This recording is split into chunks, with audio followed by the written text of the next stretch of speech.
प्रिय दर्शकगण, सादर नमस्ते। आज हम जीवन चालीसा के 25वें अंक को लेंगे। 25वां अंक, इसकी पात्रा हैं आज बहुत एक प्रसिद्ध वीरांगना हाड़ा रानी। ये हाड़ा रानी, ये जितने भी कमाल हैं, जितने भी बलिदान हैं, ये मुग़ल काल के, मुस्लिम काल के, ये अधिकतर 90% में होंगे, 100% ही ये सारे मेवाड़ से, चित्तौड़ से संबंधित हैं। चाहे वो बप्पा रावल हो, चाहे राणा कुंभा हो, या राणा सांगा हो, राणा प्रताप हो, मीराबाई हो, पन्ना धाय हो, और आज की जो पात्रा हैं हाड़ा रानी, ये भी इसी परिवार से संबंधित हैं।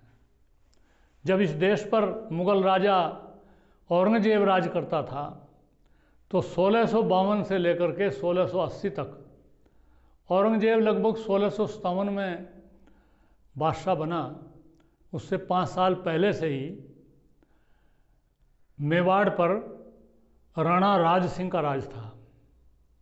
और राणा राज सिंह का एक सामंत जो उनके परिवार से बहुत दिनों से जुड़ा हुआ था, और उसी के आधार पर इनके सारे निर्णय होते थे, चूड़ावत, और उसका सरदार था रतन सिंह। रतन सिंह बूंदी के राजा, जिनको के हाड़ा बोलते थे उस वंश को, वहाँ की उनकी बेटी, उसका नाम तो साले कुंवर था, लेकिन जब वो अपने ससुराल में राव रतन सिंह के पास आई, उनके साथ उनके विवाह हो गया, तो उनको हाड़ा रानी बोलने लगे। ऐसा उनकी विवाह हुआ ही था कि औरंगजेब ने राज सिंह पर हमला कर दिया, अपनी को टुकड़ी भेज दी सेना की, और राणा राज सिंह ने अपने सामंत इस रतन सिंह को, जिसके साथ हाड़ा रानी का विवाह हुआ था, इनको कह भेजा कि आप औरंगजेब की सेना का मुकाबला करो, अपनी सेना ले जा करके। अभी विवाह हुए 7 ही दिन हुए थे कि उनको ये समाचार मिला, और ये समाचार सुन कर के, यद्यपि रतन सिंह पक्के क्षत्रिय थे, लेकिन अब भावनावश थोड़े कमज़ोर से पड़ते दिखे, तो हाड़ा रानी ने कहा कि पतिदेव, ये समय पीछे हटने का नहीं है, क्षत्रिय का ये धर्म नहीं है कि वो इस प्रकार से युद्ध से मुंह मोड़े, उसमें कमज़ोर पड़े, और मैं आपकी विजय की कामना करती हूँ, और आप जाइए और युद्ध कीजिए।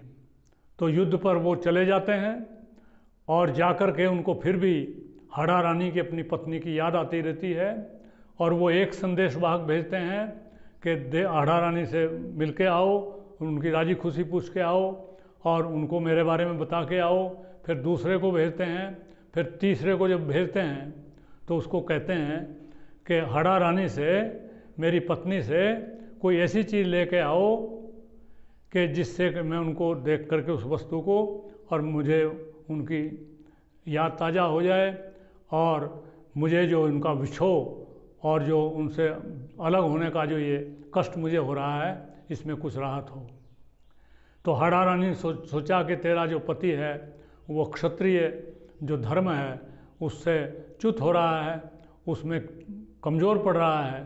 तो इतना बड़ा त्याग उसने किया कि उसने एक जो संदेशवाहक था उसको पहले ही बता दिया कि ऐसा मैं करूँगी, और उसने अपना सिर काट करके तलवार से, और वो उसको दे दिया कि इस पर कपड़ा डाल के ले जाना और मेरे पति को दे देना।